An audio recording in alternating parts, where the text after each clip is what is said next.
रिद्धि और मेरी बेटी कोयल हर संडे सुबह पार्क में खेलने जाते हैं और मैं या तो पूनम ताई उन्हें लेने जाती है। रिद्धि की मम्मी पूनम आपकी बड़ी बहन है? जी। पता नहीं राजेश, रिद्धि और कोयल दोनों पार्क में खेल रही थी। अंजलि कहाँ है? वो पुलिस स्टेशन गई है। पूनम तो घबरो ना बॉस, मैं अभी नासिक के लिए निकलता हूँ। मेरे जीजाजी राजेश यानी पूनम ताई के पति का एक छोटा सा ग्रोसरी स्टोर है। अभी वो अपने आई बाबा से मिलने सिन्नर गए हैं।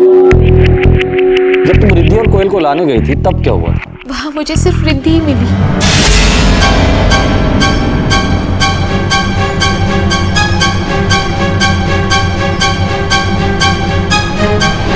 रिद्धि? रिद्धि कोयल कहाँ है? रिद्धि ने बताया कोई अंकल आए थे और कोयल उनके साथ चली गई। कोई अंकल आए थे और कोयल उनके साथ चली भी गई? मुझे लगा कि कोई पड़ोसी होगा, फिर मैंने आसपास पूछा। कोयल? कोयल? भैया, आपने किसी छोटी सी बच्ची को यहाँ से जाते हुए देखा? नहीं? कोयल? कोयल?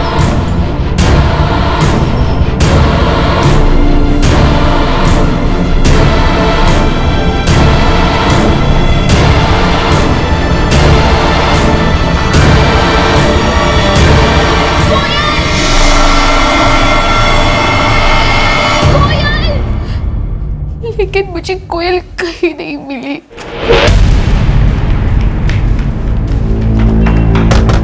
ताई, ताई, कोयल आई क्या? तुम्हें तो रिद्धि और कोयल को लाने गई थी। कोयल को कोई ले गया ताई। क्या? हर जगह ढूंढा मैंने उसे ताई, कहीं नहीं मिली वो। रिद्धि, कौन थे वो अंकल? मुझे नहीं मालूम। तुझे नहीं मालूम? इसकी कोई गलती नहीं है, इसे मत डांट। मैं ना अभी पुलिस स्टेशन जाके आती हूँ। नहीं पड़ेंगे। नहीं ताई, अगर पीछे से कोयल आ गई तो, या मान लो वो आदमी आ गया तो, कोई ना कोई तो घर पे होना चाहिए ना। तुम यहीं रुको, मैं जाके आती हूँ पुलिस स्टेशन। ठीक है, पण सांभाळून जा। फिर मैंने ये फोटो लिया और यहाँ आने के लिए निकली, और यहाँ आते समय मुझे एक फोन आया। हेलो? कोयल को ढूंढने का कोई फायदा नहीं। कौन बोल रहा है? क्या फर्क पड़ता है? कोयल का भला चाहती हो तो पुलिस के पास हरगिज मत जाना। चुपचाप मेरे अगले फोन का इंतजार करना। हेलो? हेलो? हेलो? मैंने उसी नंबर पे वापस फोन किया तो वो बंद आ रहा था। मुझे समझ में नहीं आया मैं क्या करूं, तो यहाँ चली आई। मुझे अपना फोन दीजिए।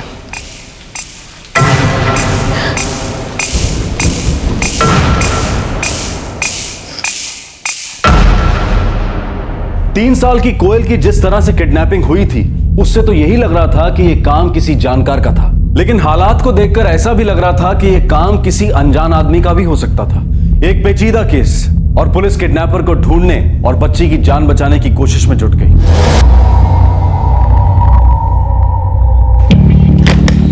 Switch off. इस नंबर के डिटेल्स निकालो, ये जरूर किसी जान पहचान वाले का काम है। और इस अंजलि के बारे में और पता करो, तब तक मैं उससे बात करता हूँ।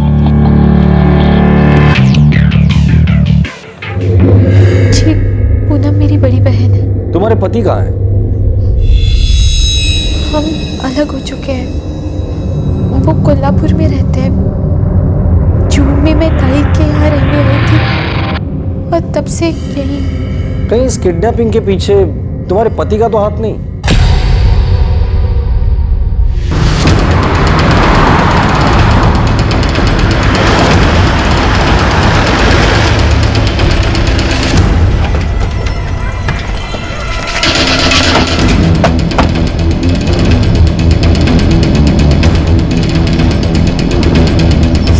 मुझे यहाँ रिद्धि अकेली खेलती हुई मिली।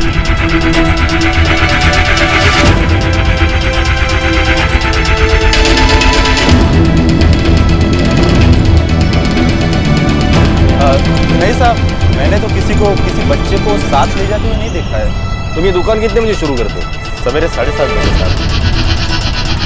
नहीं साहब, किसी को जाते नहीं देता।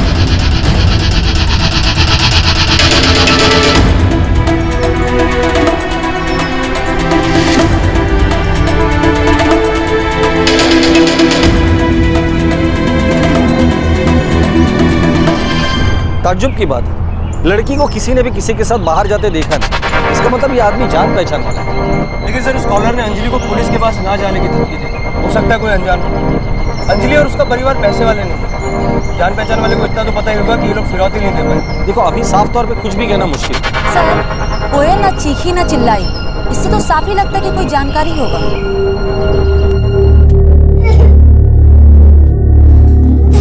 सर, रिद्धि बहुत डर गई है। आप अपने पति से अलग रहती है। निकल जाओ मेरे घर से, और तुम कोयल को भी अपने साथ ले जाओ। हरीश, लेकिन मैं कहाँ जाऊंगी? मुझे नहीं पता, पर दोबारा अपनी शक्ल मुझे मत दिखाना। अरे कहीं इस किडनैपिंग के पीछे तुम्हारे पति हरीश का तो हाथ नहीं? शायद वो बच्चे की कस्टडी चाहता हो। ये नहीं हो सकता है। हरीश अंजलि और कोयल दोनों को कभी वापस नहीं बुलाना चाहता है। ये 2 महीने पहले की बात है। जी। आपका पति करता क्या है? टैक्सी चलाता है। कोल्हापुर में? जी। आपके पति ने आपको घर से क्यों निकाला? कुछ घरेलू झगड़े थे, लेकिन अंजलि उनसे बात करके सब कुछ ठीक करने की कोशिश कर रही है। मुझे बस मेरी कोयल वापस चाहिए सर।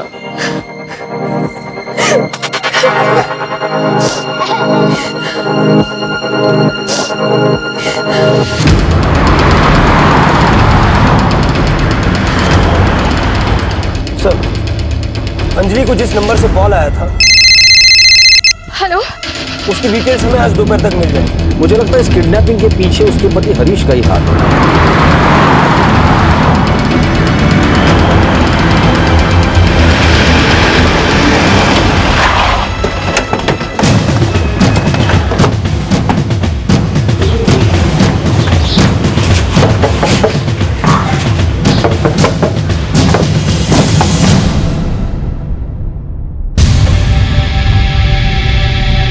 मैं क्यों कोयल को किडनैप करूंगा साहब? मैंने ही तो अंजलि और कोयल को इधर से जाने के लिए कहा था। अंजलि तो अब भी मुझे फ़ोन करती है, वो वापस आना चाहती है, पर मैं रोज़ उसे मना करता हूँ। मैं क्यों फालतू में किडनैपिंग का नाटक करूंगा साहब? सर, कोल्हापुर के सब इंस्पेक्टर शिंदे से बात हो गई है। अंजलि के पति हरीश ने किडनैपिंग नहीं की। और वो आदमी जिसने अंजलि को कॉल किया था? सर, उस नंबर की सारी डिटेल्स आधे घंटे में मिल जाएगी। उसके बाद अंजलि को कोई कॉल नहीं है? नहीं सर, हम मॉनिटर कर रहे हैं, और जिस नंबर से उसको फ़ोन आया था वो अभी भी स्विच ऑफ है। किडनैपिंग में कुछ तो अजीब है।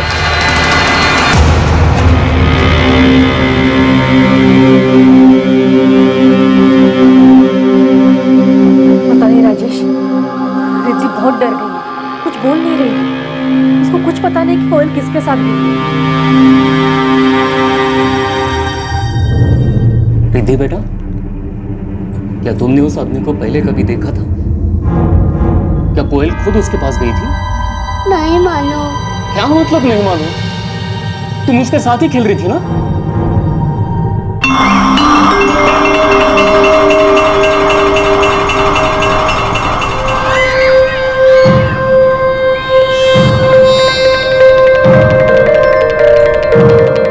रिद्धि बेटा, कोयल खो गई है। तुम्हें ये बात समझ आ रही है? बेटा तुम जीजा जी, इसे मत डांटिए, इसकी कोई गलती नहीं है।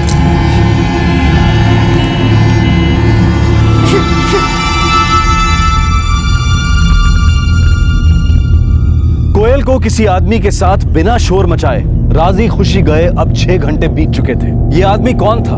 आखिर उसे क्या चाहिए था? या फिर इस किडनैपिंग के पीछे कोई और ही वजह थी? चेतन शंकर देसाई, नंबर है 44456788, जिससे अंजलि को फोन आया था।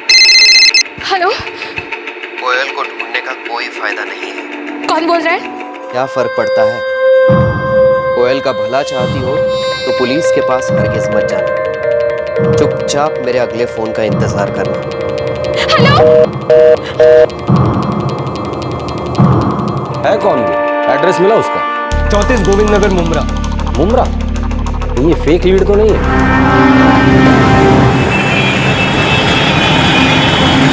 हाँ सर, गोविंद नगर तो है। अब ये देखना है कि वो एड्रेस और ये आदमी भी है कि नहीं।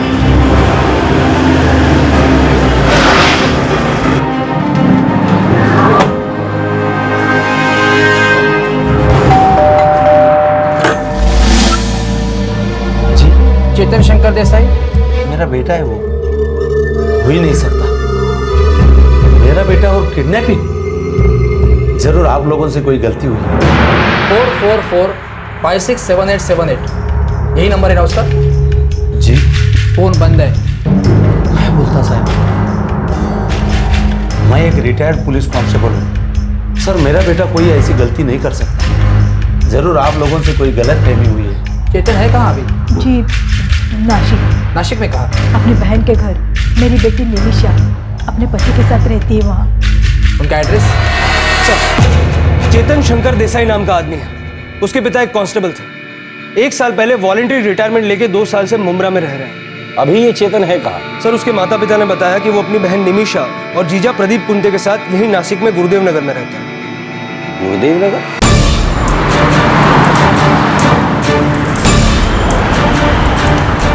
मुझे लगता है ये चेतन और अंजलि पहले से एक दूसरे को जानते हैं। अंजलि की बहन का घर गुरुदेव नगर में, चेतन की बहन निमिषा भी वही रहती, और कोयल जहाँ से गायब हुई थी वो गार्डन भी गुरुदेव नगर में ही। दाल में जरूर कुछ तो काला है।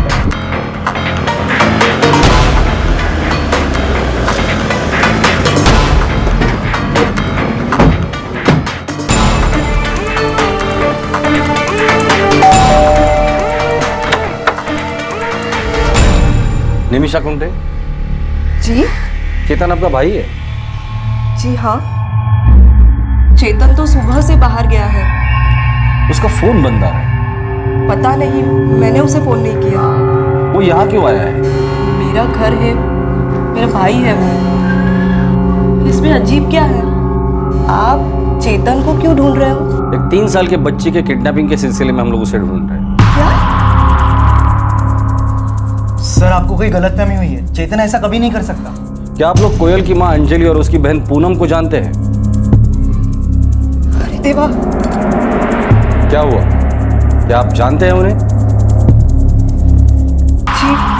चेतन ने अंजलि की बेटी कोयल को किडनैप किया और उसे धमकी दी कि पुलिस के पास ना जाए।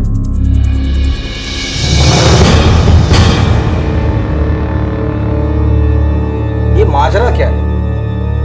ये सारी मेरी गलती है। क्यों? सर चेतन कुछ टाइम के लिए यहाँ रहने आया था, तो मैंने उसे ऐसे ही बातों बातों में बता दिया कि अंजलि 2 महीनों से पूनम क्या रह रही है। क्या चेतन अंजलि को पहले से जानता था? क्या चेतन अंजलि को पहले से जानता था? जी, वो दोनों एक दूसरे को जानते थे जब हम मालवन में थे। दरअसल अंजलि भी मालवन से ही है।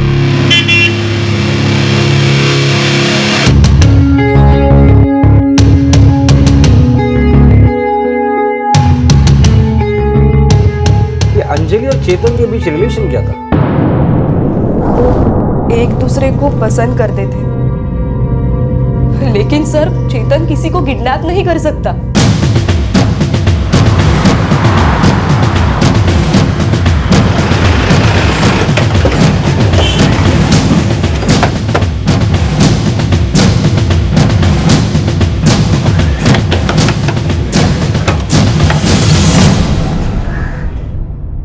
मैं चेतन को जानती हूँ। अंजलि, क्या चेतन की वजह से तुम अपने पति से अलग हुई थी?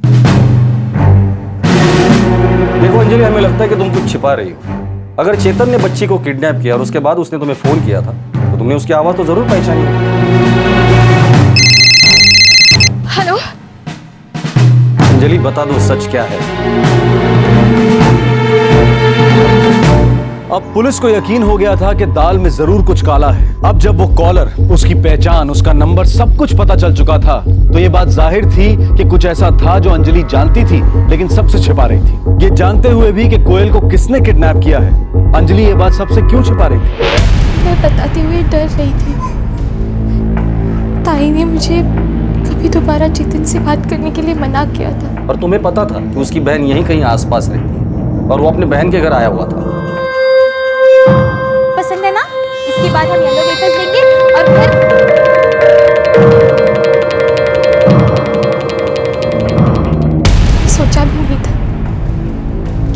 मुझे यहाँ मिल जाएगा। मैं उसे पहले ही बता चुकी थी कि हमारे बीच कोई रिश्ता नहीं हो सकता। मैं और हरीश उसी की वजह से अलग हुए।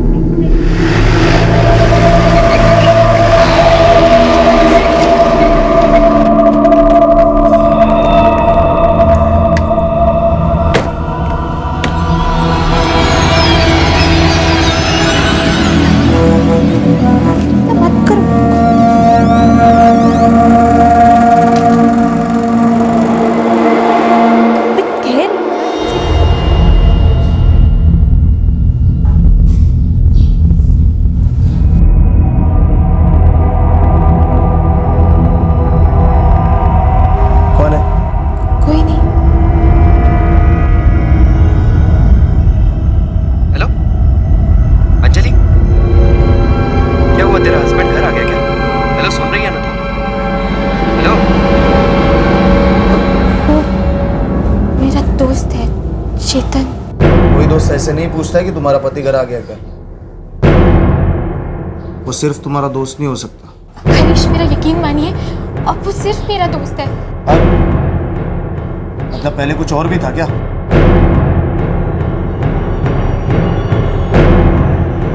वो शादी से पहले मेरा बॉयफ्रेंड था।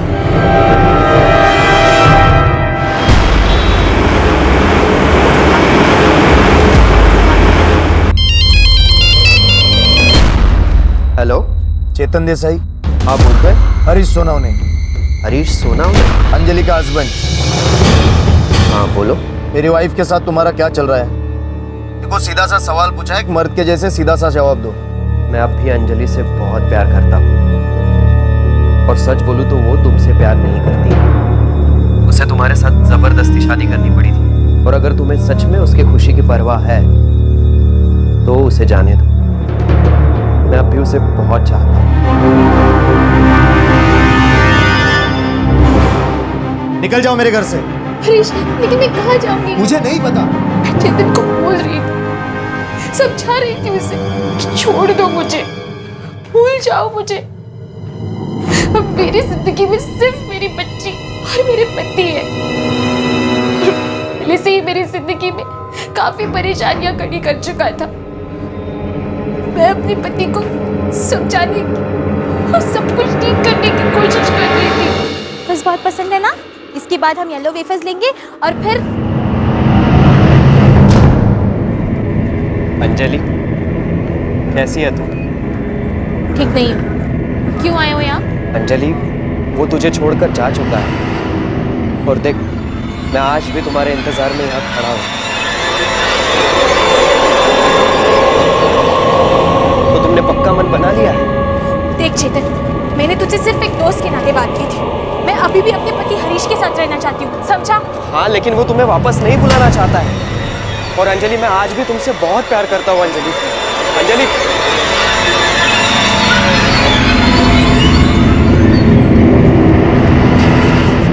अंजलि प्लीज समझो। देखो, मेरे साथ चलो, जिंदगी भर मैं तुम्हारे साथ रहूंगा। हमेशा से हम लोग यही तो चाहते थे। चेतन, तुम क्यों नहीं समझते हो? हमारे बीच अब कुछ नहीं बचा है। क्यों अंजलि, क्यों? हम लोग 3 साल तक साथ में थे, एक दूसरे से प्यार करते थे, तो फिर क्या ये सब मेरी गलती थी? मैं तो बस अपना करियर शुरू ही करने जा रहा था। मैंने हमेशा तुम्हारे साथ जीने का सोचा, तब भी और आज भी मैं यही चाहता हूँ।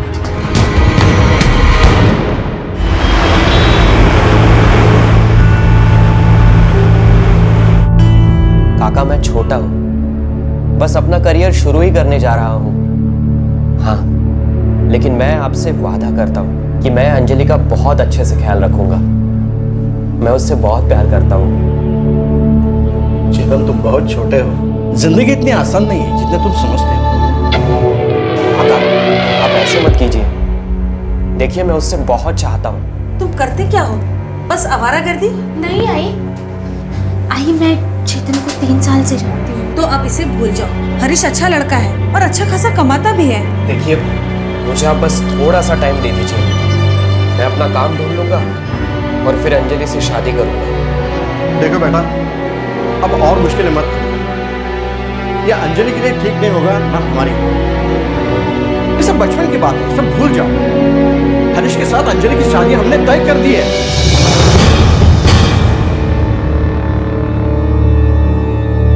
मैंने तो पहले ही कहा था कि हम लोग भागकर शादी कर लेते हैं। चेतन, ये सब कुछ इतना आसान नहीं था, और अब तो बिल्कुल भी नहीं है। हरीश के मुझे घर से बाहर निकालने के बाद मैं गाँव वालों के सवालों से बचने के लिए यहाँ ताई के घर आई और हरीश को समझाने की भी कोशिश कर। अब तुम बीच में आके सब कुछ खराब मत कर देना। हम बस दोस्त हैं, और वैसे भी मुझे लगता है इतना सब कुछ होने के बाद तुम्हें मेरी जिंदगी से दूर ही रहना चाहिए। मुझे बख्श दो प्लीज।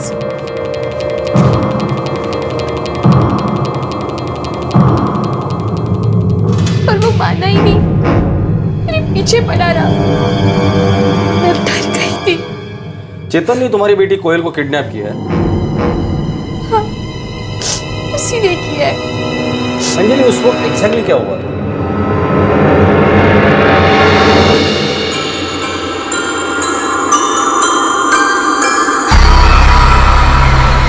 अंजलि, तो फिर तुमने क्या सोचा है अंजलि? चेतन, मुझे रिद्धि और कोयल को लेकर घर जाना है। फिर से बात शुरू मत करो। अंजलि बस सुनो तो मेरी बात। अंजलि, अंजलि, हमें एक बार फिर साथ जिंदगी जीने का मौका मिला है, बिल्कुल वैसे जैसे हमने पहले सोचा था।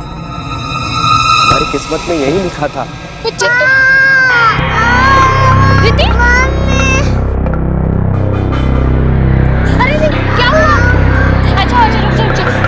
छोड़ो संभाल के बेटा। ठीक तो हो तुम? क्या हुआ? मैं फंस गई थी। कहीं लगी तो नहीं अभी?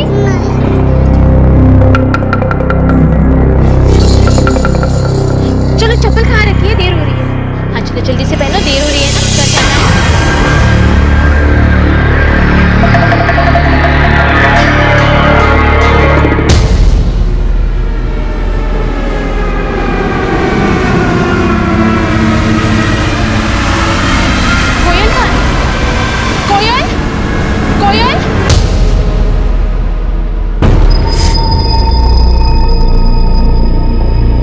आपको हमें तभी सब कुछ सच बताना चाहिए था। सर, मैं डर गई थी। मैं नहीं चाहती थी कि ताई को पता चले कि चेतन अभी भी मेरे पीछे पड़ा है। और एक बच्ची की जान खतरे में, तुम्हारी अपनी बच्ची। सर, चेतन का फोन अब भी बंद आ रहा है। और मुझे लगता है उसने फोन पर बच्ची के लिए तुम्हें कोई धमकी भी नहीं दी होगी। उसने दी थी सर। हेलो अंजलि। चेतन कहाँ हो तुम? अंजलि, मुझे अब तुम्हारी ना नहीं सुननी है। या तो मुझसे शादी करो या फिर कोयल को भूल जाओ। देखो चेतन, तुम मुझे ऐसी धमकी नहीं दे सकते। देखो अंजलि, मैं सच बोल रहा हूँ। मैं तुमसे बहुत प्यार करता हूँ और मैं तुम्हें पाने के लिए कुछ भी कर सकता हूँ। हेलो चेतन।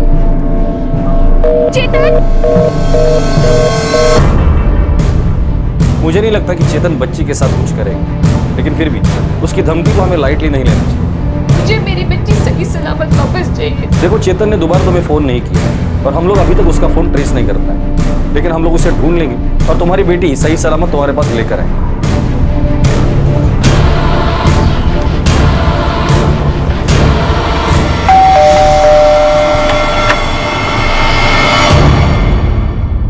सर, वो सुबह से घर नहीं आया। देखिए, उसके पास 3 साल की बच्ची है और अभी उसका दिमाग भी ठिकाने पर नहीं है। सर, हम आपसे वादा करते हैं, हम बच्ची को वापस लाने में आपकी पूरी मदद करेंगे। और हाँ, हम चेतन से भी बात करेंगे। सबके लिए यही अच्छा होगा।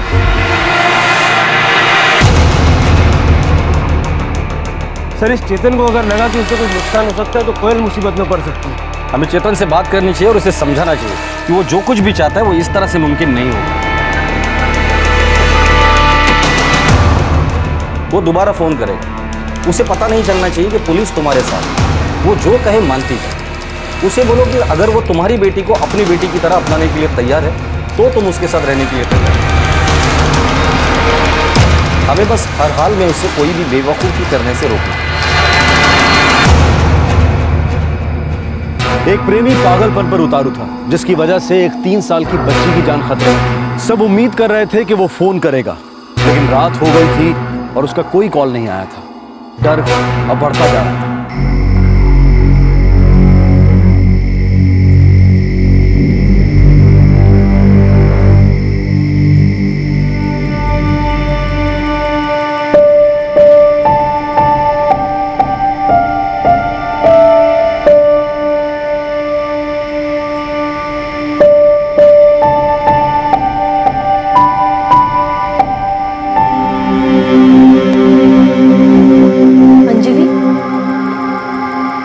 तुम्हें इतना परेशान कर रहा था और तुमने मुझे बताया नहीं?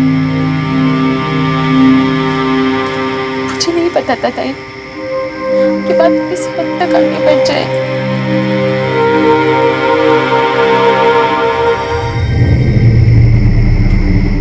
चेतन मुमरा में भी नहीं है।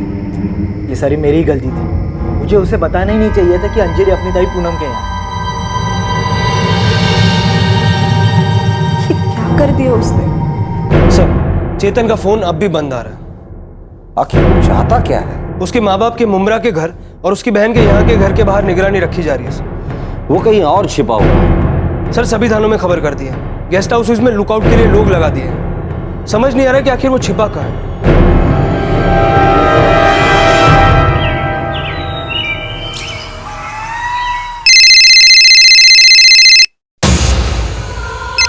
हेलो चेतन, कहाँ हो तुम? कोयल कहाँ है? तो फिर तुमने क्या तय किया है अंजलि? चेतन, मुझे कोयल वापस चाहिए। मुझसे शादी करेगी? बोल अंजलि, मुझसे शादी करेगी? चेतन, तू कोयल को अपनी बेटी के रूप में अपनाएगा? तू जो कहेगी वो मैं करूंगा। मुझसे शादी करेगी? बस ये बता। ठीक है चेतन, तू अगर कोयल को अपनी बेटी के रूप में अपनाएगा तो मैं तुझसे शादी करने के लिए तैयार हूँ। फिर ये सब सोचने में इतनी देर क्यों लगाई तुमने? मैं कुछ तय नहीं कर पा रही थी चेतन। मैं समझता हूँ। चेतन, कोयल कहाँ है? कोयल कैसी है? मुझे इगतपुरी स्टेशन आके मिल, वहीं बात करेंगे। मैं वहां तेरा इंतजार करता हूँ।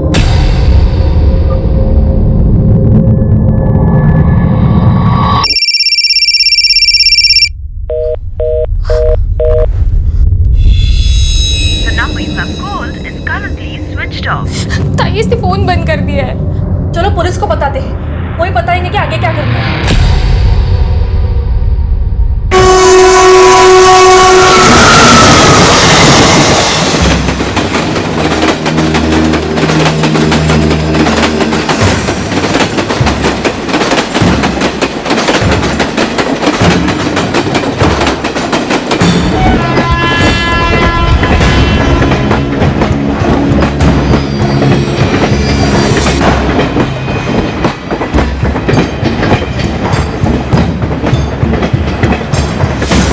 नॉर्मल बिहेव करना, हम लोग आसपास ही रहेंगे। हमें कोयल को बचाना है।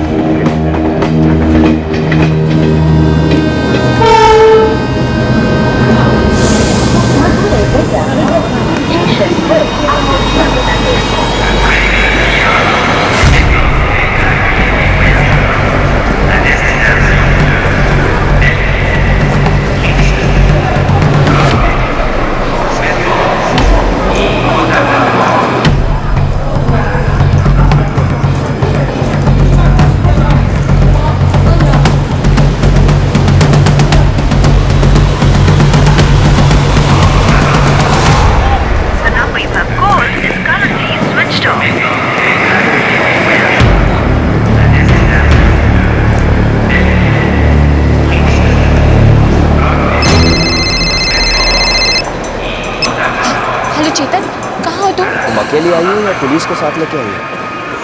मैं अकेली ही आई हूँ चेतन। तुम कहाँ हो और कोयल कहाँ है? कसारा में। अगली ट्रेन पकड़ो और वहां पहुंच जाओ। हेलो हेलो,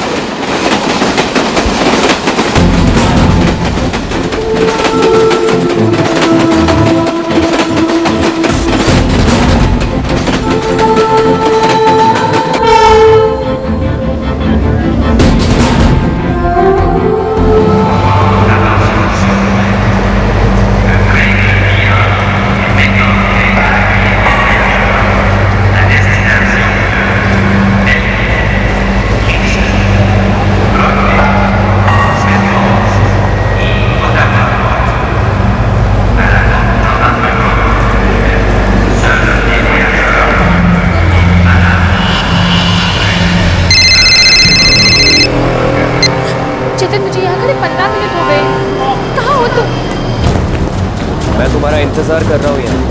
लेकिन तुम हो कहाँ? मैं ये देख रहा हूँ कि कहीं तुम मुझे धोखा तो नहीं दे रही हो। मैं कोई धोखा नहीं दे रही हूँ। मैं यहाँ तुम्हारे लिए आई हूँ। तुम टिटवाला स्टेशन पहुँचो, मैं यहाँ तुम्हारा वेट कर रहा हूँ।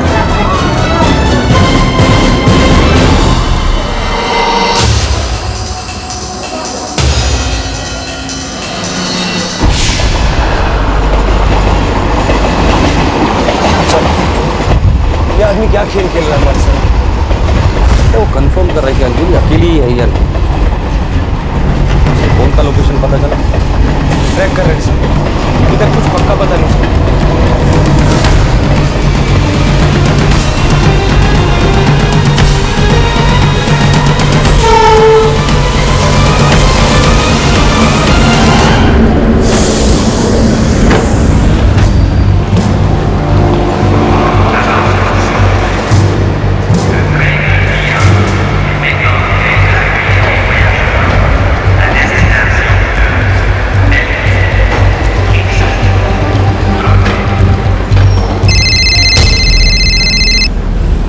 चेतन, कहाँ हो तुम?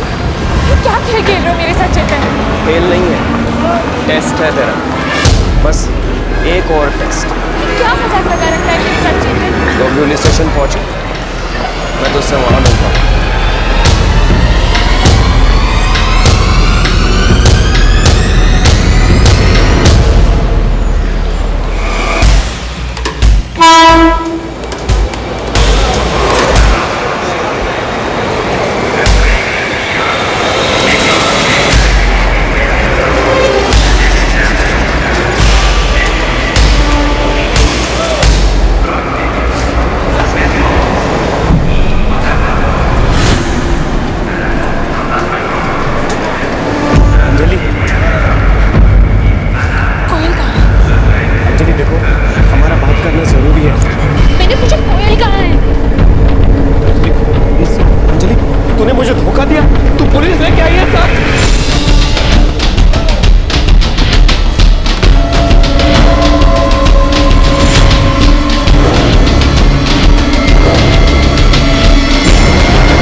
कोयल कुठे है?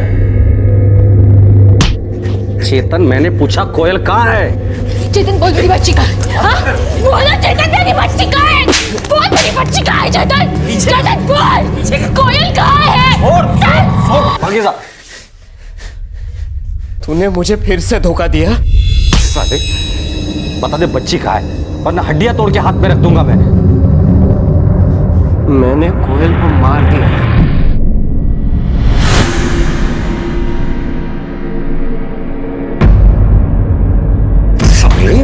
मैंने बोल तो दिया कि मैंने उसके साथ क्या किया।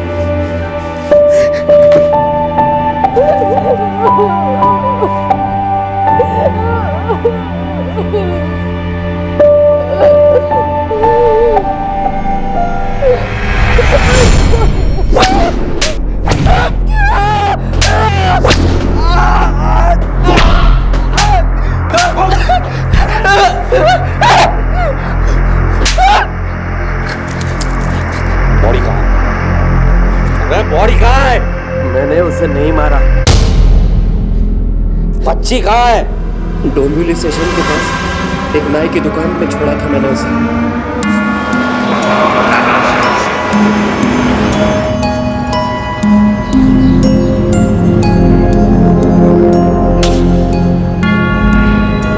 बस 10 मिनट यहाँ बैठना। हाँ? मैं बस 5 मिनट में आता हूँ, ठीक है? भैया, मैं बस सिगरेट पी के आता हूँ। आया। चल।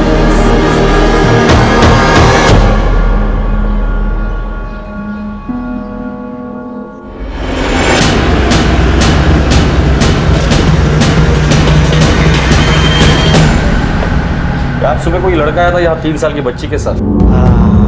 हाँ, बच्ची को छोड़ गया, फिर वापस लौटा ही नहीं। बच्ची कहाँ है? बच्ची रोने लगी तभी पता चला वो उसका बाप नहीं था। आप रोने का नहीं? हाँ, आप कुछ बताओगे नहीं तो हम वापस घर कैसे छोड़ेंगे? बोलो बेटा। अरे ये तो रो रही है। वो आदमी इस बच्ची का बाप या रिश्तेदार तो नहीं लग रहा था। कुछ तो झोले शामिल।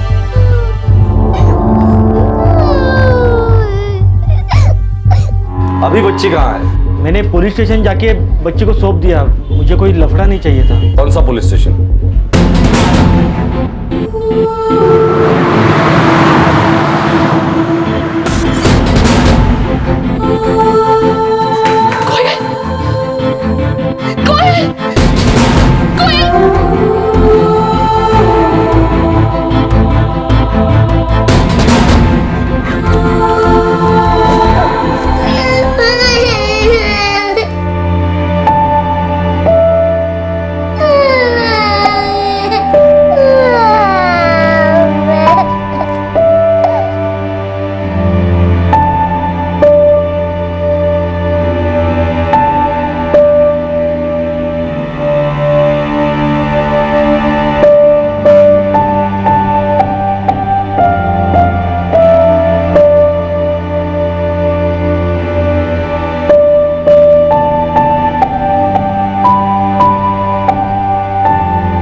कोयल को बचाए जाने के बाद चाइल्ड वेलफेयर कमेटी की औपचारिकताएं पूरी करने में कुछ वक्त लग गया, जिसकी वजह से उसे उसकी मां को सौंपने में कुछ दिन लग गए। चेतन को आईपीसी की धारा 363 के तहत किडनैपिंग के लिए न्यायिक हिरासत में भेजा गया है। फिलहाल वो जमानत पर बाहर है। एक पागल प्रेमी अपने प्यार को पाने की दीवानगी में इस हद तक चला गया कि उसने अपनी ही प्रेमिका की बच्ची को किडनैप कर लिया। सौभाग्यवश उसके इस जुनून ने हद पार नहीं की थी और बच्ची सही सलामत अपनी मां के पास लौट आई। चेतन ने जो कुछ भी किया उससे सभी लोग सकते में आ गए थे, खासकर अंजलि, जिससे कि वो प्यार करता था और शादी करना चाहता था, और चेतन का अपना परिवार भी।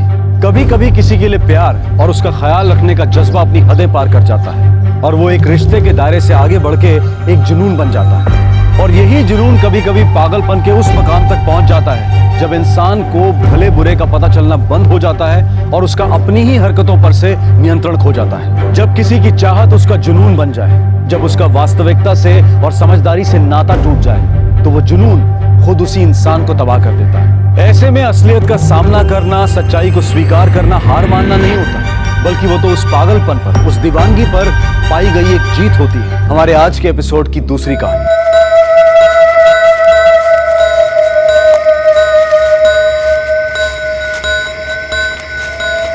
वो कह रही थी कि वो हम दोनों को नहीं जानती थी।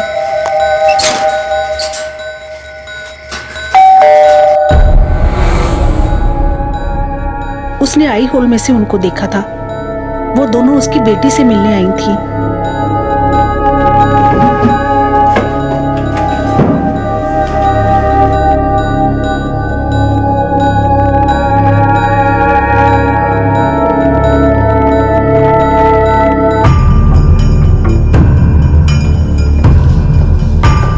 दवाई ये एंटी डिप्रेशन पिल्स है सर, और इनमें से कुछ एक स्लीपिंग पिल्स भी हैं। मैडम, शारदा जी ने सुबह 4 बजे अरुण को फोन करके यहाँ बुलाया। फिर अरुण ने हमें यहाँ आने के लिए कहा।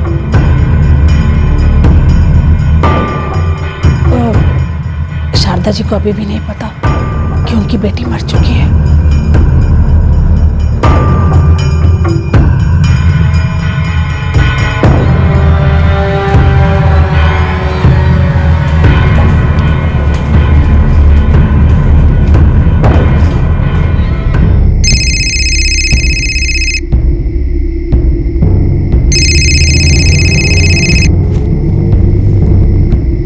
मैडम जी?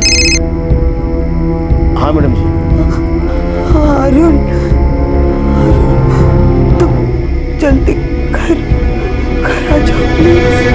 मैडम जी? मुझे नहीं पता क्या हुआ है, जल्दी आओ।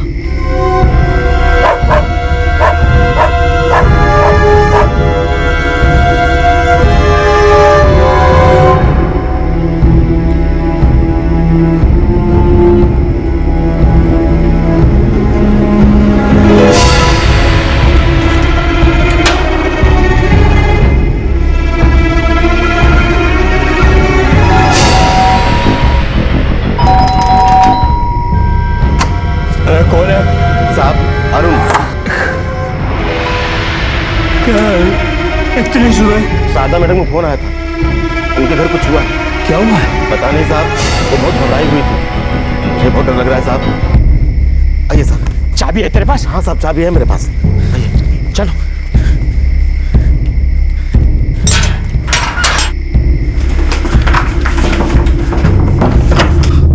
शारदा जी, शारदा जी, अरे शारदा जी, अरे आप कैसे? क्या हुआ शारदा जी, क्या हुआ? शारदा जी, पूजा कहाँ है? शारदा जी, पूजा कहाँ है?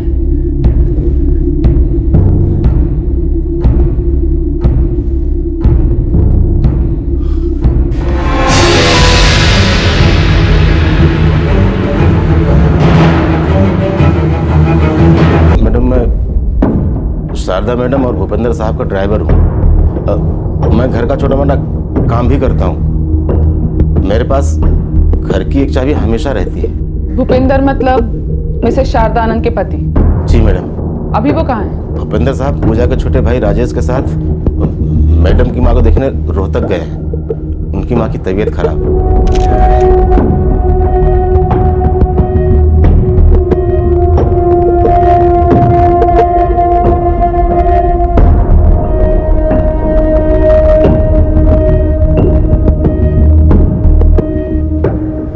सेल्फ लॉकिंग डोर है मैम। 2 लोग आए थे जैसा कि शारदा जी ने इन लोगों को बताया।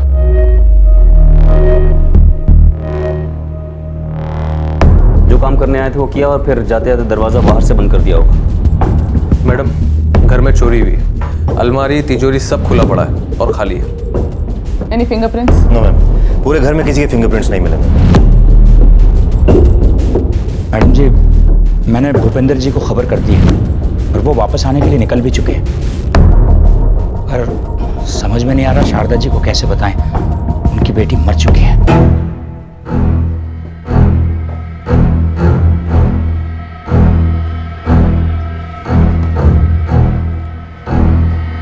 शारदा जी, आप ठीक हैं? क्या हुआ है? मेरे हाथ पांव क्यों बंधे हुए थे? मुझे पानी में क्या मिलाकर पिलाया गया? ये तो सिर्फ आप हमें बता सकते हैं कि हुआ क्या। क्या हुआ? आपकी बेटी पूजा मर चुकी है।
वो दो बुरखे वाली औरतें कौन थीं जो शारदा आनंद के अनुसार उनके घर में आई थी? वो किस लिए आई थीं और कब चली गई? वो औरतें 23 साल की पूजा आनंद की लाश, जिसे बड़ी ही बेरहमी से मारा गया था, और उसकी मां शारदा आनंद को बेहोशी की हालत में पीछे छोड़ गई थी।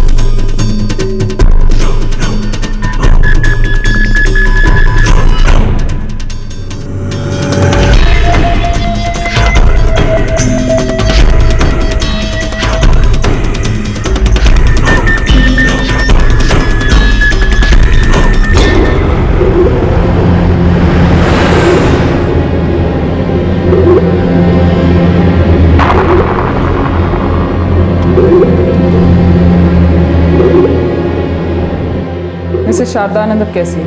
उनका ट्रीटमेंट चल रहा है, अब पहले से बेहतर है। मेरे ख्याल से वो बात हो सकती है।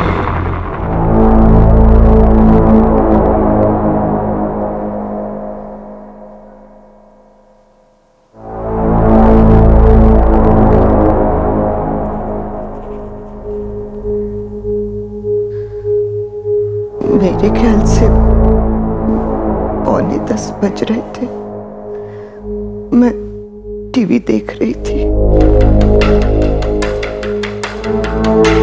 It's okay. Dad is cool, yeah. It's fine. Sanchi, मैंने सुना है कि सुंदर होने के साथ साथ तुम एक बहुत शूल और शार्प माइंड रखती हो। मेरा मतलब है पूजा अपने कमरे में थी। I mean, you must be one smart businesswoman, huh? ऐसा कुछ नहीं है। मुझे लगा हमारे घर बुर्का पहनकर कौन आया है। जी? ओ हाय मामा, ये मेरे फ्रेंड्स हैं। आओ ना प्लीज, कम चलो। बैठो सांची, हम हमारी होने वाली बहू से कुछ बातें करते हैं। सिट। तुम दोनों ने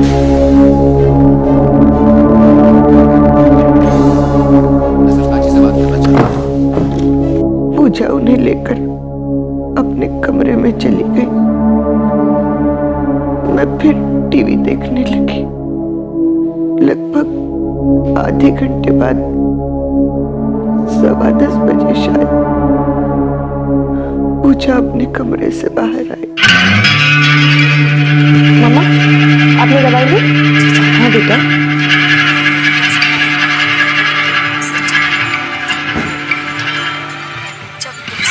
मामा, ये पीजिए और सो जाइए।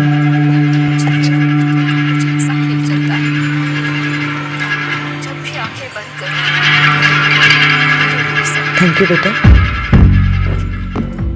मैंने शायद 10-15 मिनट और टीवी देखा होगा कि मेरी आंखें भारी होने लगी।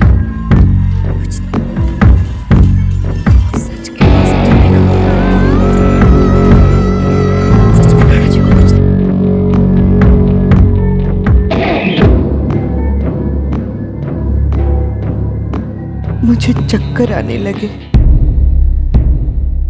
मैं अपने कमरे की तरफ बढ़ने लगी लेकिन नहीं चल पाई। मैं सोफे पे बैठ गई।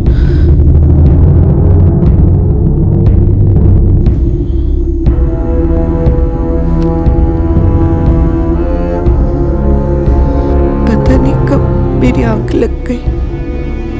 जब आंख खुली तो देखा मेरे हाथ पांव बंधे हुए थे।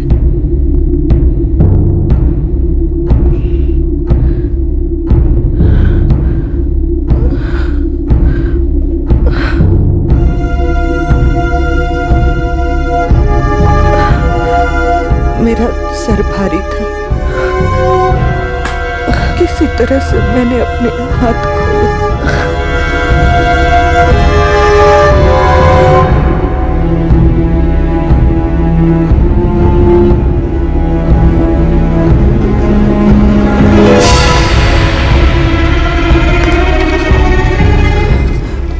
मैं पूरी तरह होश में नहीं थी।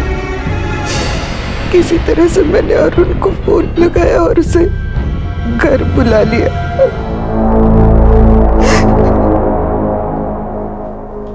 पूजा कैसे मर सकती है?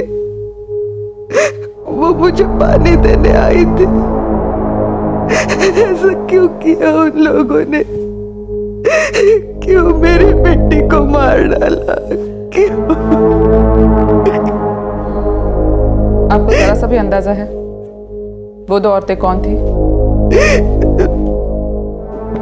नहीं, इससे पहले कि मैं उनसे कुछ पूछ पाती, पूजा उन्हें लेकर अंदर चली गई।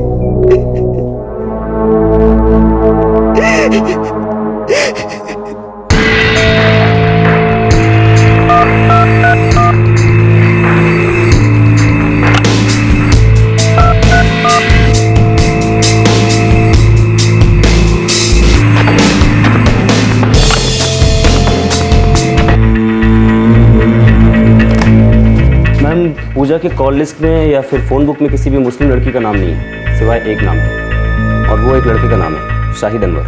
हो सकता है वो दोनों बुरखे वाली औरतें असल में मर्द हैं और वो बुरखा पहन के पूजा से मिलने आए। शाहिद अनवर पूजा का बिजनेस पार्टनर है और उन दोनों का एक सॉफ्टवेयर कंसल्टेंसी का फॉर्म था। लेकिन हमें पूजा के फोन में किसी भी मुस्लिम फीमेल फ्रेंड का नंबर नहीं मिला। इतना तो हम कुछ नहीं बता सकते हैं, पर हाँ इतना कह सकते हैं कि जो आनंद परिवार है वो दूसरे लोगों से कम ही बातचीत करता था और कुछ नहीं, बस इतना ही कि वो दूसरे लोगों से ज्यादा बातचीत नहीं करते थे। आस पड़ोस वालों से बात करो, जरूर कुछ गड़बड़ है। रात को तो बुरखा वाली औरतें एक लड़की से मिलने आती है, लड़की उन्हें कमरे में लेके जाती है, फिर पूजा अपनी माँ को पानी पिलाती है, माँ बेहोश हो जाती है, वही दो औरतें पूजा को मार के चली जाती है। घर से कुछ गहने और पैसे भी चोरी होते हैं। ये चोरी का केस नहीं है, चोरी का सिर्फ नाटक किया गया। मुझे लगता है वो दो औरतें पूजा को मारने आई थी। मैम, बिजनेस राइवलरी भी हो सकती है। पूजा आनंद शाहिद अनवर के साथ सॉफ्टवेयर कंसल्टेंसी फर्म में पार्टनर थी।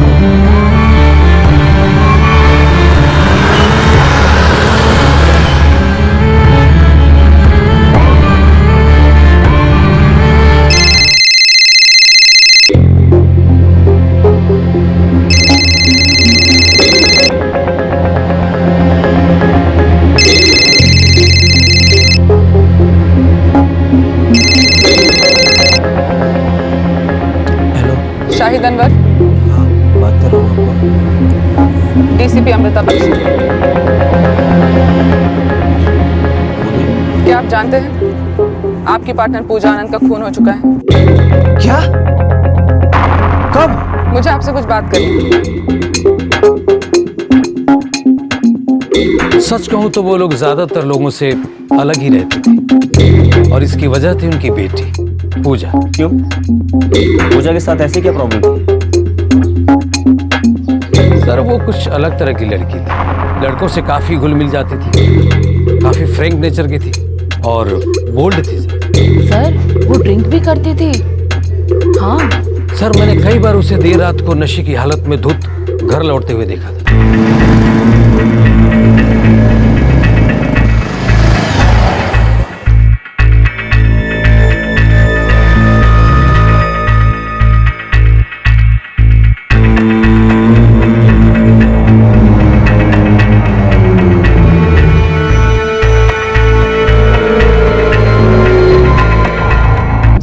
देखा तो नहीं, लेकिन सुना जरूर था कि शारदा जी अपनी बेटी को बहुत डांटती थी और उनके घर में झगड़े भी बहुत होते थे।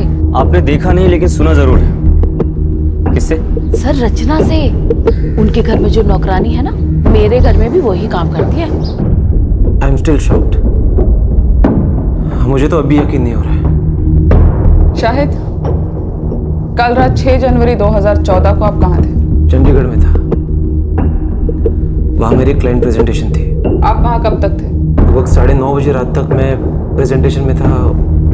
उसके बाद वहाँ से मैं अपने कजिन के घर चला गया था। आपके कजिन का नाम और नंबर दीजिए और जिस क्लाइंट के साथ प्रेजेंटेशन थी उसके डिटेल्स। आपका मतलब क्या है? आप मुझ पे शक कर रही हैं? जब तक आपकी कही हुई बातें साबित नहीं हो जाती तब तक।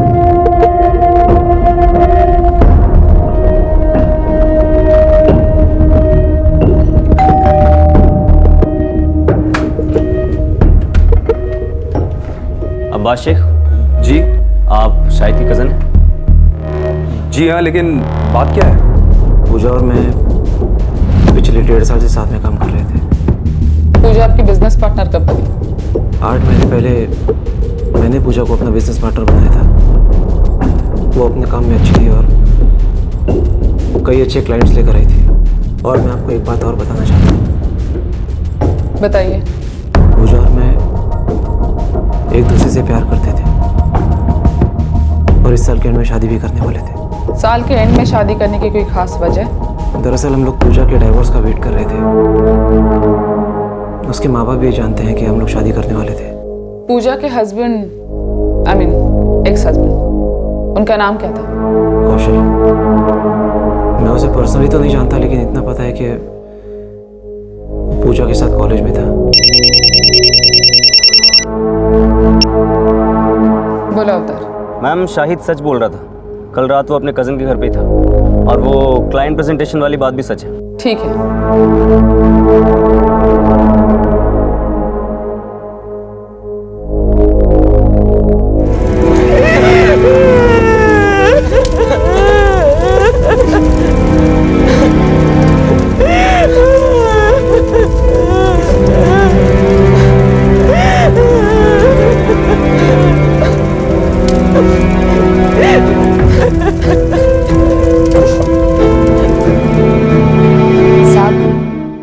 मैडम और भूपेंद्र साहब दोनों ही बहुत अच्छे इंसान हैं। लेकिन मैं पूजा के बारे में पूछ रहा हूँ, वो कैसी थी? साहब वो शारदा मैडम पूजा दीदी से बहुत नाराज रहती थी।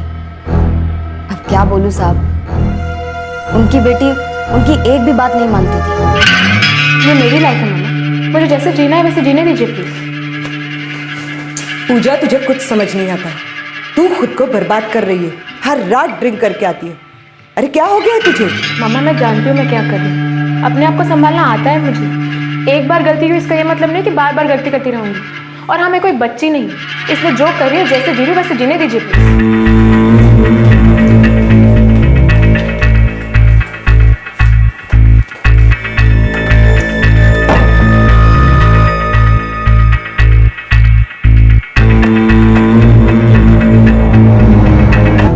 पूजा ने अपने कॉलेज के एक दोस्त के साथ शादी की थी।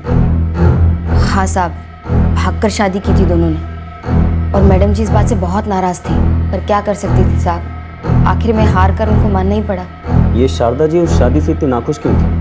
और फिर पूजा अपने पति से अलग क्यों हो गई? इतना सब तो मुझे नहीं पता साहब।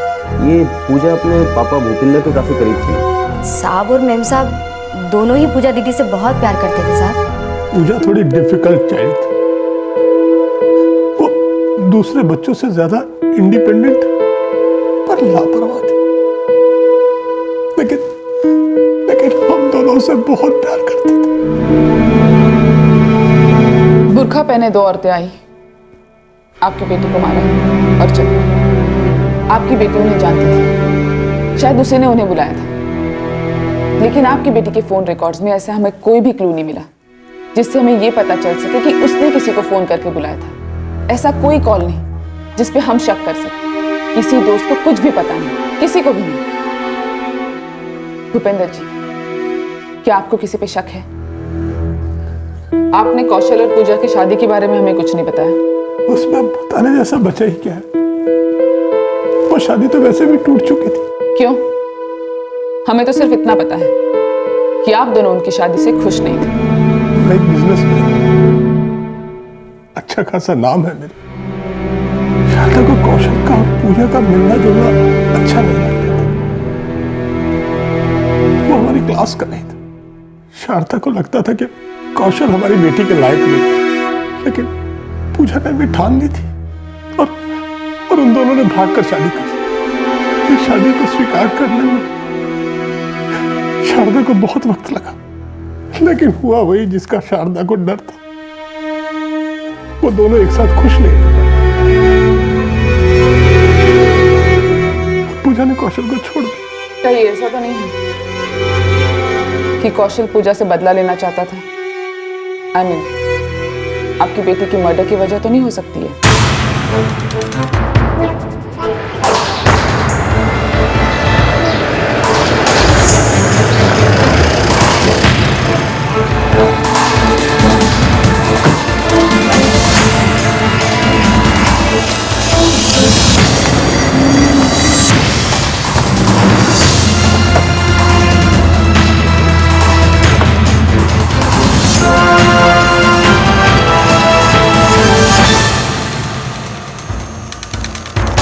कौशल कुमार। जी मैंने पूजा की मौत के बारे में सुना। इनफैक्ट मैं खुद ही आपके पास आने वाला था।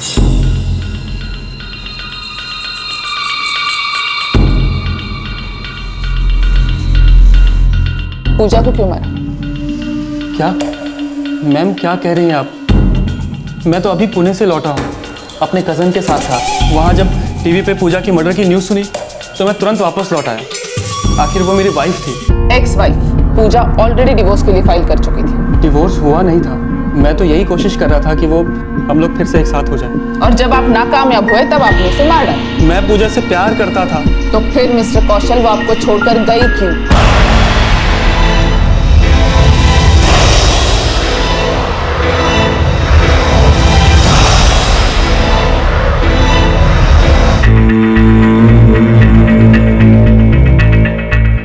पूजा पूजा अब हमारी शादी हो चुकी है।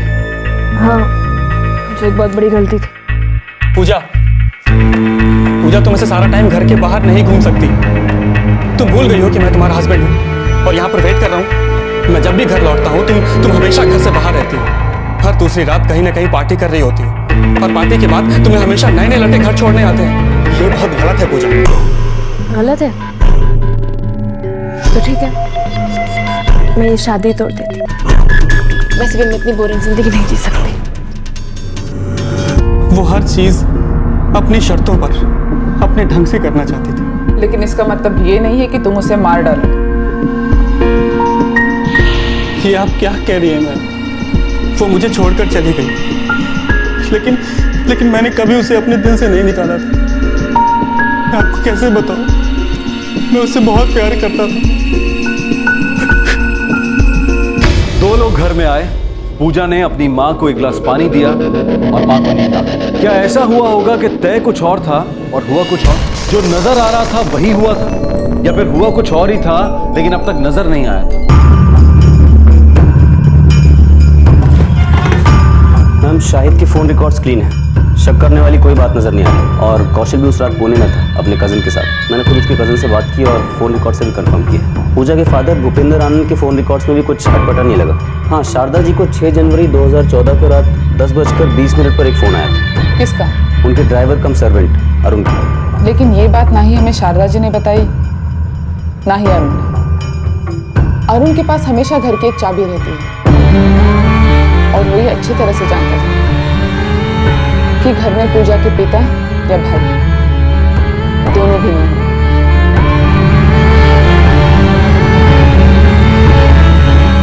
सब में आपस में बहुत प्यार था। बस मैडम जी पूजा दीदी से नाराज रहती थी।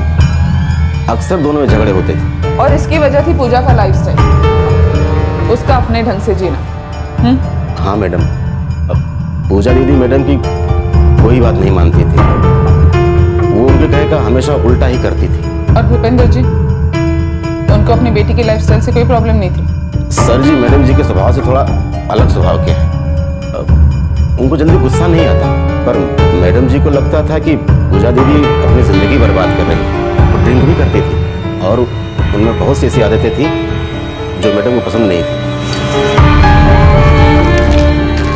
पूजा डिप्रेशन की दवा लेती थी? ये तो हमें नहीं पता मैडम। क्या ऐसा हो सकता है कि उन दो औरतों के कहने पे से पूजा ने तुम्हारी मैडम को गोलियां दी ताकि उन्हें कुछ पता नहीं चले?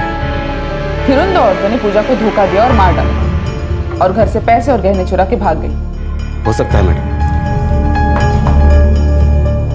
6 जनवरी 2014 की रात को तुमने अपनी मैडम को 10:20 पे फोन क्यों किया था?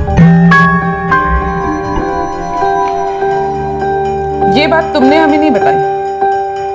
तुम्हारी मैडम के फोन रिकॉर्ड से हमें ये बात पता चली।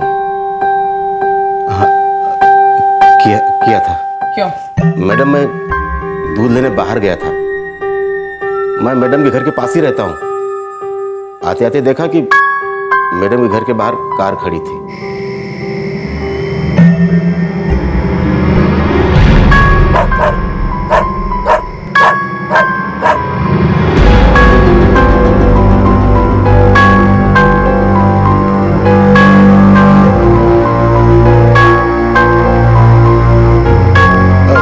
मैडम जी, आपके घर कोई आया है क्या? अच्छा अच्छा अच्छा, नहीं नहीं, मैंने घर के बाहर गाड़ी खड़ी देखी इसलिए पूछ लिया।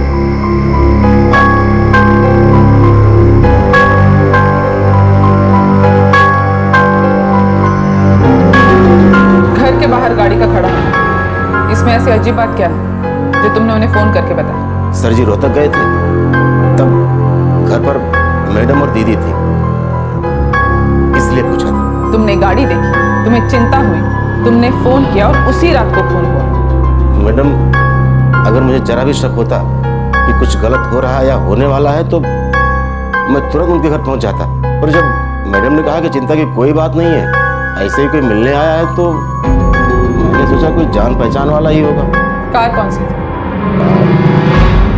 कार छोटी थी, कौन सी थी ये ठीक से याद नहीं। हो सकता है वो दोनों औरतें उसी कार से आई हूँ। आपने कार देखी थी? नहीं, अरुण का फोन आया था, पर मैंने कार नहीं देखी। जब मैंने दरवाजा खोला, वो दोनों औरतें अंदर आई और पूजा के साथ उसके कमरे में चली गई। अब कार से आई थी या नहीं ये नहीं पता। अरुण ने आपको रात को 10:20 पे कॉल किया था, लेकिन ये बात आपने हमें नहीं बताई।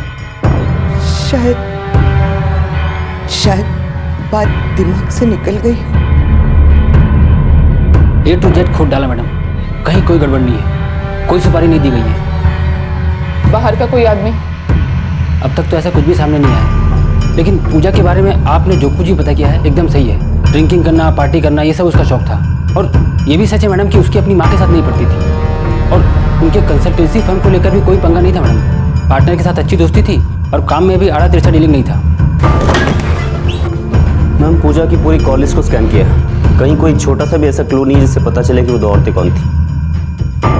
अरुण, कहीं ऐसा तो नहीं है कि वो कार वाली कहानी बना रहा है? उसने फोन किया होगा, लेकिन ये जानने के लिए कि शारदा जी जाग रही है या बेहोश हो। मैम, अरुण के फोन रिकॉर्ड्स में भी कुछ गड़बड़ नजर नहीं आ रही, और फिर अगर वो इसमें शामिल होता तो पूजा के पानी पिलाने के बारे में उसको पता होता। मेरा मतलब उन दोनों में कोई तालमेल तो होता, लेकिन फोन रिकॉर्ड्स ऐसा कुछ नहीं बता रहे। अरुण उनके ही घर में काम करता है, कहीं ऐसे तो नहीं है कि प्लानिंग किसी और चीज की गई, टारगेट कोई और था और टारगेट कोई और बन गया।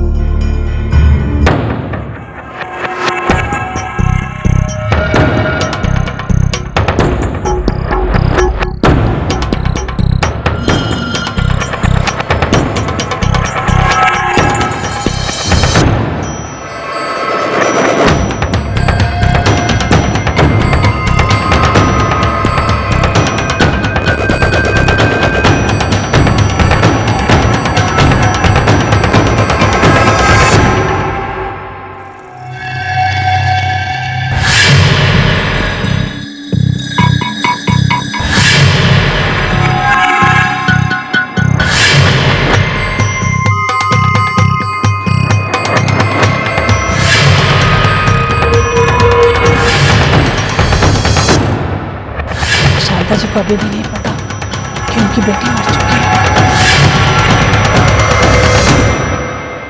कहीं कोई ऐसी लीड नहीं मिल रही थी जिससे यह पता चल सके कि बुर्खा पहने आई वो दो औरतें कौन थी। अब तक सिर्फ इस जुर्म का एक ही मकसद सामने आ रहा था और वो था चोरी, लेकिन वो सच नहीं लग रहा था। ऐसा लग रहा था कि चोरी सिर्फ असल जुर्म पर पर्दा डालने के लिए की गई है, लेकिन पुलिस को अब तक ऐसा कोई क्लू नहीं मिल पाया था जिससे वो ये कह सकें कि ये चोरी सिर्फ एक ड्रामा था। 4 दिन बीत चुके थे और फिर अचानक एक रोशनी की किरण नजर आई। मैम, पूजा के फ्रेंड्स के कॉल रिकॉर्ड्स फिर से स्कैन कर रहा था, उसी वक्त मुझे उसकी फ्रेंड का फोन आया, अदिति।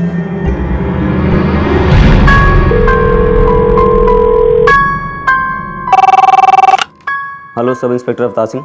सर, मैं अदिति बोल रही हूँ, पूजा आनंद की फ्रेंड। यस अदिति, बोलिए। सर, मुझे आपसे कुछ बात करनी है। वो कह रही थी कि वो जानती है कि पूजा का खून किसने किया होगा।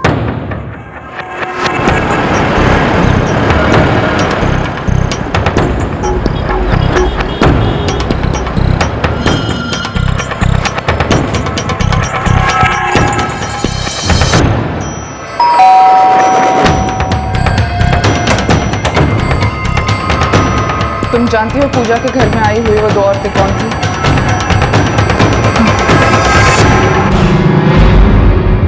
उन दोनों औरतों के बारे में कुछ बता सकती है आप? दिखने में कैसी थी वो?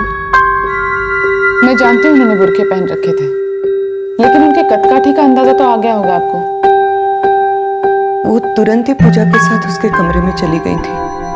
मैंने उन्हें आए हुए से ही देखा था, अंदर आने के बाद भी देखा था, सिर्फ कुछ पलों के लिए।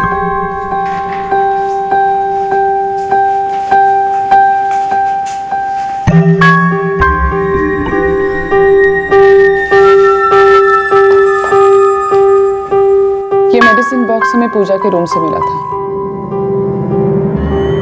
इसमें कुछ एंटी डिप्रेसेंट टैबलेट्स हैं। आपकी बेटी ये टैबलेट्स देती थी। हाँ, कौशल से रिश्ता टूटने के बाद वो काफी डिप्रेशन से गुजर रही थी। क्या कभी इन दवाइयों का ओवरडोज लेके उसने सुसाइड करने की कोशिश की थी? मैं आपको याद दिलाती हूं।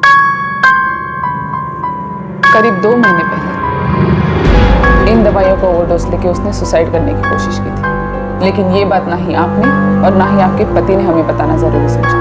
आपके फैमिली डॉक्टर ने उसका ट्रीटमेंट किया था। हमें इसके बारे में पूजा की दोस्त अदिति ने बताया। 2 महीने पहले की बात है। पूजा ने सुसाइड करने की कोशिश की थी? नहीं, ये बात तो मैं मान ही नहीं सकती कि पूजा जैसी लड़की कभी सुसाइड कर सकती है। बहुत बिंदास थी, लाइफ अपने ढंग से जीती थी, पर सुसाइड, ये बात तो वो कभी सोच भी नहीं सकती थी। वो एंटी डिप्रेसेंट टैबलेट ले रही थी? हाँ, पर वो कभी ओवरडोज नहीं ले सकती थी। लेकिन मुझे नहीं लगता कि मैंने कोई ओवरडोज किया। याद नहीं है तुझे? नशे में होगी। अरे डॉक्टर ने तेरे पेट से सारे टैबलेट्स फ्लश आउट किए। अरे यही बात तो मुझे परेशान कर रही है। मैंने तो लाइफ में कभी सुसाइड करने के बारे में सोचा तक नहीं। तो बता मैं सुसाइड क्यों करूंगी? आपकी बेटी सुसाइड करने के बारे में क्यों सोचेगी? वो शाहिद से प्यार करती थी, उससे शादी करने वाली थी, अपनी शर्तों पर जिंदगी जी रही थी। फिर वो अपनी जिंदगी खत्म करने के बारे में क्यों सोचेगी?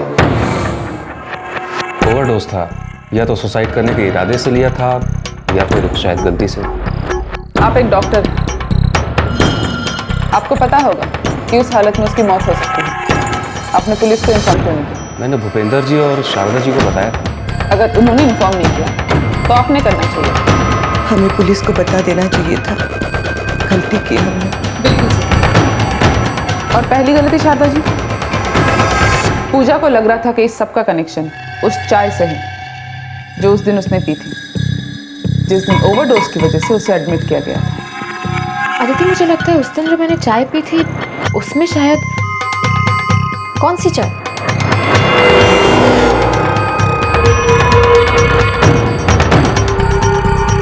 आपको क्या लगता है आपकी बेटी ने अदिति से ये क्यों कहा होगा कि उसे वो चाय नहीं पीनी चाहिए? उसे लग रहा था कि उस चाय में कुछ मिलाया गया था, और वो चाय उसने नहीं बनाई थी, आपने बनाई थी अपनी बेटी के लिए।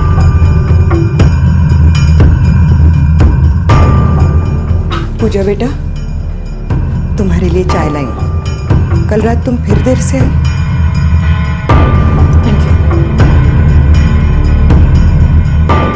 पूजा को ऐसा स्ट्रांगली लगता था कि वो ओवरडोज से चाय में मिलाकर दी गई थी। मम्मा को अचानक से मुझ पे इतना प्यार कहाँ से आ गया कि वो मेरे लिए चाय बना कर लिए?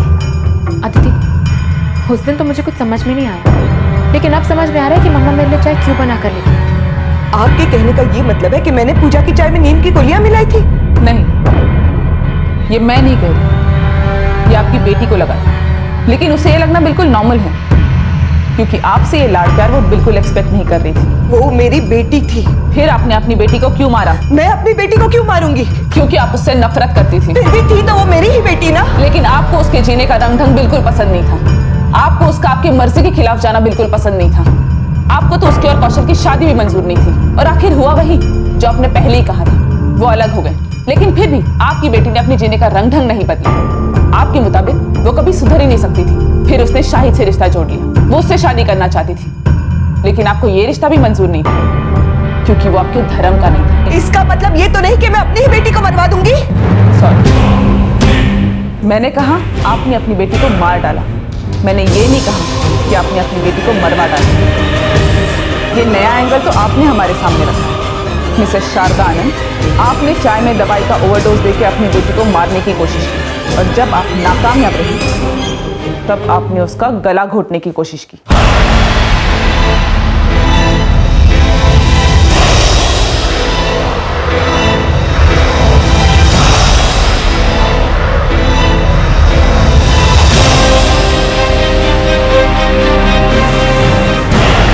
मैं गहरी नींद में थी, तब अचानक मेरे मुंह पर कुछ आया। मुझे सांस लेना मुश्किल हो रहा था। फिर किसी तरह मैंने उस पिल्लो को धक्का दिया जो मेरे मुंह पर।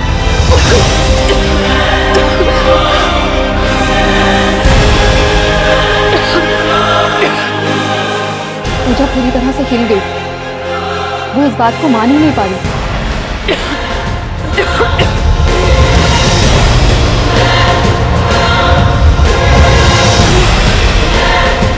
भगवान, मैं यहाँ कैसे आ गई? मैं क्या कर रही थी? मामा, आप क्या कर रही थी? आप पागल हो गए हो क्या? क्या हुआ पूजा? मैं तुम्हारे कमरे में कैसे आ गई?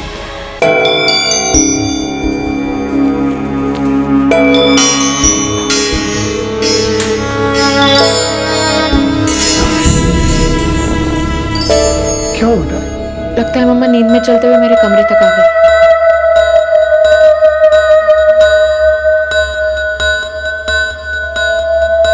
मम्मा आप ठीक है?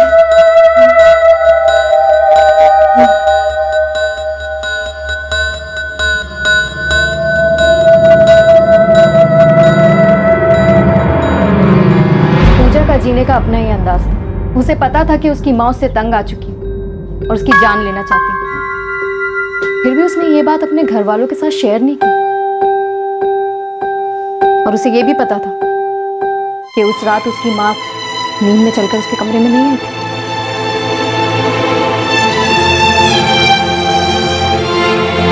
मिसेस शारदा, आपकी बेटी ने आपको पानी का ग्लास नहीं दिया था क्योंकि वो अपने कमरे से बाहर ही नहीं आई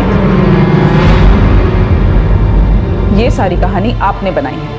आपकी बेटी क्यों बुर्खा पहने औरतों को घर पे बुलाई? वो तो जो भी करती थी सबके सामने करती थी, खुलेआम करती थी।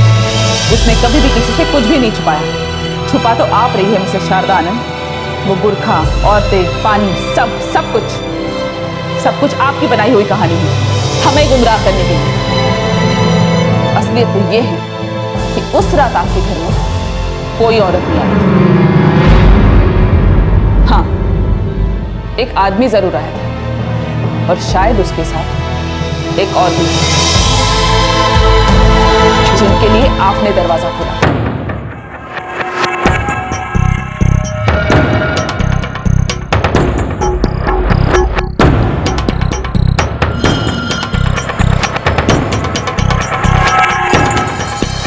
बलबीर सिंह, अमृतसर पुलिस स्टेशन में हेड कांस्टेबल। अब वो कौन है? आपका मुंह बोला भाई, जिसे आपके पिता ने गोद लिया था। आपने उसे घर बुलाया। आपकी बेटी की दोस्त अदिति ने जब हमें बताया कि पूजा के खून में आपका हाथ हो सकता है, तो हमने दिन रात इकट्ठा करके आपकी पूरी इंफॉर्मेशन जमा कर ली। तब हमें पता चला कि 5 और 6 तारीख को आपका मुंह बोला भाई यहीं पे था, पंचकुला में। लेकिन आपके पति को इसके बारे में कुछ भी इंफॉर्मेशन नहीं थी। 5 तारीख को यहाँ? नहीं, ऐसा नहीं हो सकता। वो जब भी यहाँ आता है तो हमेशा घर जरूर आता है। और 6 तारीख को सुबह तो मैं रोहतक के लिए निकला। भूपेंद्र जी, वो यही था। पता नहीं, मुझे तो शारदा ने भी नहीं बताया। दोनों बहन भाइयों में बहुत गहरा रिश्ता है। वो जब भी पंचकुला आता है तो हमारे घर जरूर आता है। तो आपका भाई बलवीर 5 तारीख को आपके घर नहीं आया था। इसका मतलब आप चुपचाप उससे मिलने बाहर गई थी, इस खून की साजिश रचने के लिए। आप ये मनगढ़ंत कहानी बना रही है मुझे फंसाने के लिए? नहीं, मैं कहानी नहीं बना रही। ये बलबीर सिंह लगातार किसी के कांटेक्ट में था। नंबर है 444-567-867। ये नंबर जिस नाम पे रजिस्टर है वो नाम और पता दोनों का अलग है। लेकिन फिर हमने भी ये नंबर जिस फोन से ऑपरेट किया गया उसके IMEI नंबर पर सर्वेलेंस बढ़ाया। आपको तो पता है आपने क्या किया। आपको शौक नहीं लगेगा? हाँ, हमको जरूर लगा था, क्योंकि 444-567-867 ये सिम कार्ड जिस फोन में यूज किया गया था वो आपकी नौकरानी रचना का फोन था। हमारे पास पक्के सबूत हैं कि तुम्हारे फोन में नया सिम कार्ड डालकर बलबीर सिंह, जो कि शारदा जी के मुंह बोले भाई हैं, उनसे बात की गई। मुझे कुछ नहीं पता, मैं सच कह रही हूँ, मुझे कुछ नहीं मालूम। मुझे नहीं पता कि मैडम जी ने मेरे फोन के साथ में क्या किया। मेरा फोन? वो क्यों मैडम जी? पहले दो तो सही। ये लो, नया फोन तुम्हारे लिए नए साल का गिफ्ट है, ले लो।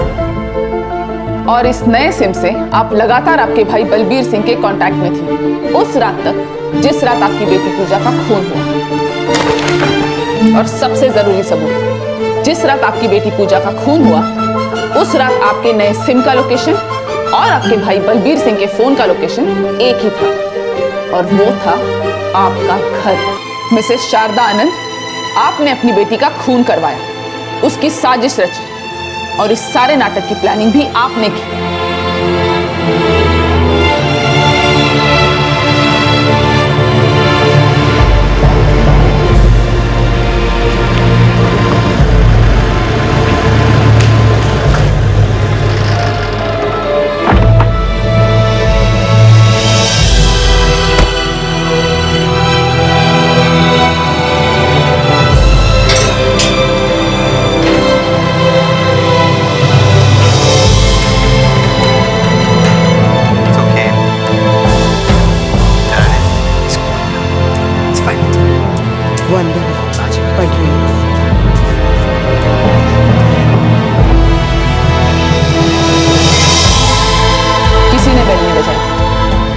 पहले से ही अपने भाई का इंतजार कर रही थी। कोई बुरखे में नहीं आया था। आपकी बेटी पूजा को तो पता भी नहीं चला होगा कि घर में कोई आया है। अरे बदिया, आप कब आए? पूजा को पता ही नहीं था कि वो दोनों उसका खून करने आए। वो कुछ बोलती, मदद के लिए चिल्लाती, इससे पहले उसका खून हो चुका।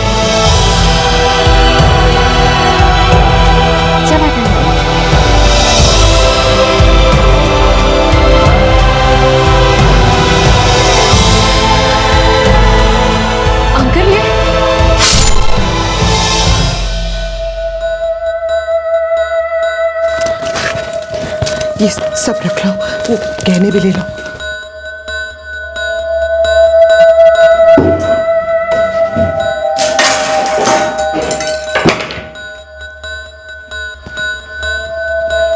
निकलो, जल्दी करो। चले।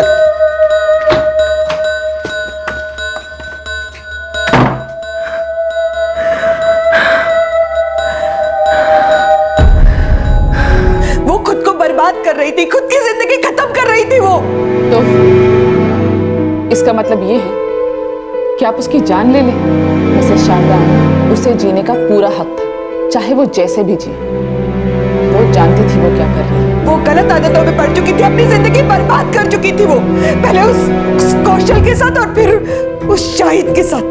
जिंदगी उसकी थी, उसे जो ठीक लग रहा था वो कर रही थी।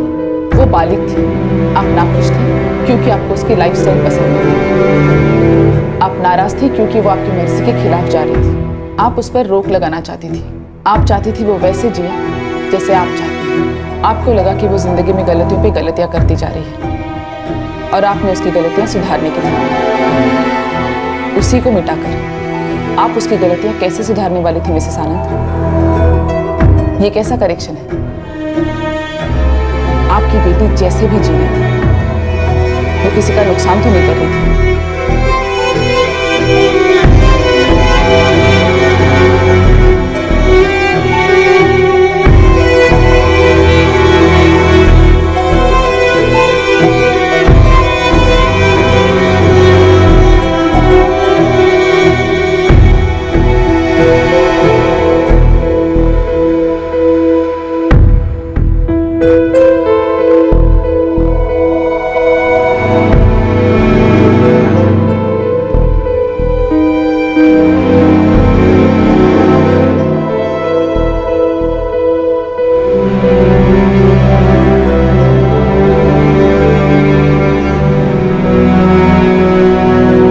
शारदा आनंद को आईपीसी की धारा 302 यानी हत्या के लिए और धारा 34 यानी कि सामान्य मकसद से कई लोगों द्वारा किए गए कार्य के तहत बुक किया गया है। वो फिलहाल न्यायिक हिरासत में हैं और उन पर चार्जशीट दर्ज होना अभी बाकी है। बलबीर सिंह अब तक लापता है। पुलिस फोर्स और उनके खबरी उसकी तलाश में पूरी तरह से जुटे हुए हैं। पूजा के पिता और भाई दोनों अभी तक शौक में हैं। पूजा के जीने का अपना अलग ढंग था और वो उसकी मां शारदा को नापसंद था।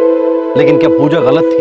हाँ, माँ बाप को चिंता होना स्वाभाविक है। उनका बच्चों से बात करना, उन्हें सलाह देना, उन्हें समझाना और अगर जरूरत पड़े तो उन्हें डांटना भी, ये सब सही है। पर सिर्फ इसलिए कि बच्चे हमारे बताए रास्ते पर नहीं चल रहे हैं या फिर पूरी तरह से विद्रोह पर उतर आए हैं, हम उनकी जान ले लें, क्या ये सही है? एक कंजर्वेटिव सोसाइटी में किसी लड़की का देर रात घर लौटना, ड्रिंक करना, लड़कों के साथ घूमना कुछ लोगों की मान्यताओं के हिसाब से बिगड़ना हो सकता है। हो सकता है कि वो लड़की लोगों के बीच में गॉसिप का टॉपिक बने, हो सकता है कि उस पर तरह तरह के ताने कसे जाएं, पर इसका मतलब ये तो नहीं कि बाकी सब सही थे और वो लड़की गलत। हर इंसान को अपनी जिंदगी अपने तरीके से जीने का पूरा हक है। अपनी ही धारणाओं के, अपने ही उसूलों के, अपनी ही मान्यताओं के चश्मे से अगर हम दूसरों को देखेंगे तो हम उनकी गलतियों को सुधारने की बजाय एक और गलती कर बैठेंगे। आपसे फिर मुलाकात होगी क्राइम पेट्रोल दस्तक में एक और नए केस के साथ। तब तक अपना ख्याल रखें, सुरक्षित रहें और याद रखें, किसी की जान लेने से हम अपनी समस्याओं को नहीं सुलझा सकते हैं। जय हिंद। इस तरह के और भी एपिसोड देखने के लिए हमारे चैनल को सब्सक्राइब करें और बेल आइकन दबाना ना भूलें।